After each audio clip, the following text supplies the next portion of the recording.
Hello students, આજે ધોરણ 7 વિષય સામાજિક વિજ્ઞાન એનો પાઠ છે 9, 18મી સદીના રાજકીય શાસકો. એનો ભાગ છે પહેલો, એ આજે આપણે સમજવાનું છે. તો બધા વિદ્યાર્થીઓ વ્યવસ્થિત રીતે ધ્યાન આપશે. પાઠ 9, 18મી સદીના રાજકીય શાસકો. ઈસવીસન ભારતમાં 18મી સદી અનેક રાજકીય ઉથલપાથલવાળી હતી. હવે જો ઈસવીસન ભારતમાં 18મી સદી હતી, એમાં અનેક રાજકીય હતા, એ ઉથલપાથલવાળી હતા. 1707માં ઔરંગઝેબના મૃત્યુ પછી ભારત નાના નાના રાજ્યોમાં વહેંચાઈ ગયું હતું. હવે 1707માં જે ઔરંગઝેબ મૃત્યુ પામ્યા ત્યારબાદ છે ભારત છે એ નાના નાના રાજ્યોમાં વહેંચાઈ ગયું, જેનો આપણે અભ્યાસ કરીએ. તો છે મુઘલ વંશના અંતિમ શાસકો. ઔરંગઝેબના અવસાન પછી મુઘલ ગાદી પર બહાદુર શાહ નામનો શાસક આવ્યો. હવે જો ઔરંગઝેબનું અવસાન થયું એના પછી મુઘલ ગાદી પર બહાદુર શાહ નામનો શાસક આવ્યો. કયો શાસક? તો કે બહાદુર શાહ નામનો શાસક આવ્યો. ક્યારે? તો કે ઔરંગઝેબના અવસાન પછી. તેણે રાજપૂત અને મરાઠા રાજ્યો સાથે શાંતિભર્યા સંબંધો બનાવ્યા. હવે તેણે છે રાજપૂત અને મરાઠા આ બે રાજ્યો હતા એને શાંતિપૂર્વક સંબંધો બનાવ્યા. અને જો કે મરાઠાઓ વચ્ચે વારસા વિગ્રહ પણ કરાવ્યો. હવે જો મરાઠાઓ વચ્ચે વારસા વિગ્રહ પણ કરાવ્યો. તેના સમયમાં ગુરુ ગોવિંદસિંહના મૃત્યુ બાદ શીખ સરદાર બંદા બહાદુરે મુઘલ સામ્રાજ્ય સામે વિદ્રોહ કર્યો. એના સમયમાં છે ગુરુ ગોવિંદસિંહ છે એના મૃત્યુ બાદ શીખ સરદાર બંદા એટલે કે બહાદુર રે મુઘલ સામ્રાજ્ય સામે વિદ્રોહ કર્યો. બહાદુર શાહનું ઈસવીસન 1712માં અવસાન થતાં જહાંગીર શાહ ગાદી પર આવ્યો. હવે ઈસવીસન 1712માં તેનું અવસાન થયું. એના બાદ જહાંગીર શાહ છે એના ગાદી પર આવ્યો. ઈસવીસન 1713માં જ તેને ઉથલાવીને ફુરખશીયર ગાદી પર બેઠો. આ સમયે સૈયદ બંધુઓ તરીકે ઓળખાતા બે ભાઈઓ સામ્રાજ્યમાં ઘણું વર્ચસ્વ ધરાવતા. તેણે ફરુખશીયરને ગાદી પરથી ઉઠાડી અને મહમ્મદ શાહને બાદશાહ બનાવ્યો. તેણે લાંબો સમય શાસન કર્યું. તેના સમયમાં ઈસવીસન 1739માં ઈરાનના નાદિર શાહનું ભારત પર આક્રમણ કર્યું, જેણે મુઘલ સામ્રાજ્યનો મોટો ફટકો માર્યો. અને 1759માં ગાદી પર આવેલ શાહ આલમ બીજાને અંગ્રેજોએ બક્સરના યુદ્ધમાં હરાવી અને કંપનીનો પેન્શનર બનાવી દીધો. ત્યારબાદ છે બંગાળ. આપણે જોઈએ હવે બંગાળ છે. આ બંગાળ છે. હવે જો આપણે છે નકશામાં જોઈ શકીએ છીએ કે 18મી સદીનું આપણું ભારત કેવું હતું. હવે જો નકશામાં આપણે જોઈએ 18મી સદીનું ભારત, હૈદરાબાદ, મરાઠા, ગુજરાત, શીખ, અવધ, મુર્શિદાબાદ, બંગાળ, લખનઉ, માગવા, જોધપુર, બરાબર, પૂના, આ બધું છે એ 18મી સદીનું ભારત હતું. ત્યારબાદ હવે આપણે જોઈએ છીએ બંગાળ. ત્યારબાદ છે રાજપૂત શાસન. બંગાળ વિશે હવે આપણે સમજવાનું છે. તો બંગાળમાં મુર્શિદ કુલી ખાં અને અલી વર્દી ખાંએ બંગાળમાં સ્વતંત્ર રાજ્યની સ્થાપના કરી. હવે મુર્શિદ કુલી ખાં અને અલી વર્દી ખાં હતા એને બંગાળમાં સ્વતંત્ર રાજ્યની સ્થાપના કરી. ઈસવીસન 1757માં સિરાજ ઉદ્દૌલા બંગાળનો નવાબ બન્યો.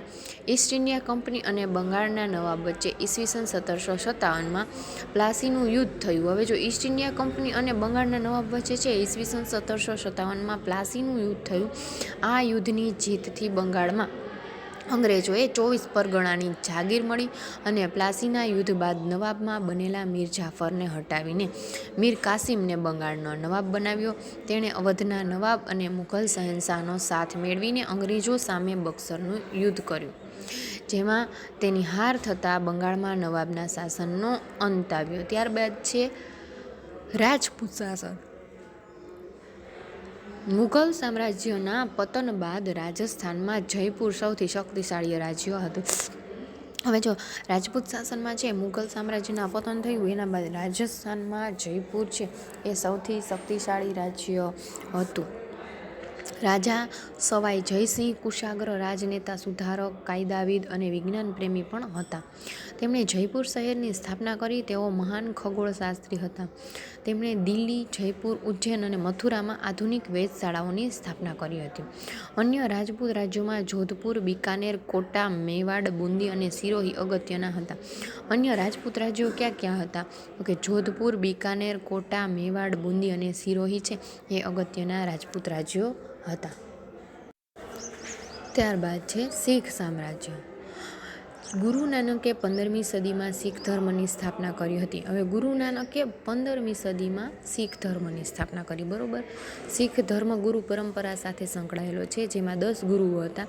10માં હતા ગુરુ ગોવિંદસિંહ. શીખોને એકતાના તાંતણે બાંધી અને શીખ રાજ્યની સ્થાપના કરી. એમાં કેટલા ગુરુ હતા? તો કે 10 ગુરુઓ હતા. એમાં 10મા ગુરુ ક્યાં હતા? તો કે ગુરુ ગોવિંદસિંહ. એ શીખોને એકતાના તાંતણે બાંધી શીખ રાજ્યની સ્થાપના કરી. ગુરુ ગોવિંદસિંહ પછી બંદા બહાદુરે મુઘલ સામ્રાજ્ય વિરુદ્ધ ભયંકર વિદ્રોહ કર્યો અને શીખો 12 સમૂહમાં વિભાજિત હતા. જેમાંનો એક સમૂહ સુકરચકિયાના શક્તિશાળી નેતા રણજીતસિંહે શીખ સામ્રાજ્યનો વિકાસ કર્યો. તેમણે લાહોર અને અમૃતસર પર વિજય મેળવ્યો. તેમણે કાશ્મીર, પેશાવર અને મુલતાનનો વિજય કરી અને શીખ સામ્રાજ્યનો વિશાળ વિસ્તાર ઊભો કર્યો. તેમના લશ્કરમાં યુરોપિયન સેનાપતિઓ અને સૈનિકો હતા. તેઓએ તેમના સૈન્યને યુરોપના સૈન્યની જેમ અતિ આધુનિક બનાવ્યું હતું. લાહોરમાં તેમણે તોપ બનાવવાનું કારખાનું સ્થાપ્યું. તેઓ ધાર્મિક રીતે ઉદાર હતા. જોકે તેમના મૃત્યુ બાદ અંગ્રેજોએ ઈસવીસન 1849માં શીખ સામ્રાજ્યને બ્રિટિશ સામ્રાજ્યમાં ભેળવી દીધું. આપણે ચિત્રમાં જોઈ શકીએ છીએ કે આ છે જંતર મંતર, શીખ સામ્રાજ્ય છે. બરોબર. શીખ સામ્રાજ્ય જોયું. ત્યારબાદ છે મરાઠા સામ્રાજ્ય. 17મી સદીના મહાન શાસકોમાં છત્રપતિ શિવાજી અગ્રસ્થાને છે. બીજાપુરના સુલતાન, મુઘલ સમ્રાટ ઔરંગઝેબ, પોર્ટુગીઝો વગેરેને હંફાવીને છત્રપતિ શિવાજીએ એક સ્વતંત્ર રાજ્યનું નિર્માણ કર્યું. છત્રપતિ શિવાજી મહારાજના નેતૃત્વ હેઠળ મરાઠાઓએ દખ્ખણના છાપામાર યુદ્ધ પદ્ધતિ અપનાવી. તેમણે સ્વતંત્ર રાજ્ય માટે કુશળ, કાર્યક્ષમ અને પ્રજાહિતકારી શાસન તંત્રની સ્થાપના કરી. આ સિદ્ધિઓની સાથે શિવાજીનું ઉચ્ચ ચારિત્ર અને ઉદાર નીતિઓ પણ સામેલ હતી. છત્રપતિ શિવાજી બાદ તેના પૌત્ર શાહુને ઔરંગઝેબે કેદ કર્યો હતો. ઈસવીસન 1707 બાદ શાહુ છૂટતા તેણે કાકી તારાબાઈ સાથે વારસા વિગ્રહ થયો અને શાહુ સાથે સંકળાયેલ પેશવા બાલાજી વિશ્વનાથે શાહુને વિજય અપનાવ્યો. તેના સમયથી મરાઠાઓ રાજ્યમાં પેશવા પ્રથાની શરૂઆત થઈ. ચિત્રમાં આપણે જોઈ શકીએ છીએ છત્રપતિ શિવાજી છે. ત્યારબાદ છે બાલાજી વિશ્વનાથ. બાલાજી વિશ્વનાથ છે એ પ્રથમ પેશવા હતા. તેમણે મરાઠા રાજ્યનો વિકાસ કરી અને તમામ સત્તા પોતાના હાથમાં લઈ લીધી. ઈસવીસન 1720માં તેમનું અવસાન થતાં તેમના પુત્ર બાજીરાવ પહેલો પેશવા બન્યો અને તેમના કુશળ યોદ્ધા અને ચતુર રાજનીતિજ્ઞ હતા. તેણે ઘણા મુઘલ વિસ્તારો મરાઠા સામ્રાજ્યમાં ભેળવી દઈ અને મરાઠા રાજ્યનો વિકાસ કર્યો. તેમણે માળવા, ગુજરાત અને બુંદેલખંડ પણ જીતી લીધા. એટલું જ નહીં, તેમણે હૈદરાબાદના નિઝામને પણ હરાવ્યો અને તેણે મહારાષ્ટ્રને એક મહાન મરાઠા સામ્રાજ્યમાં પરિવર્તિત કરી દીધું.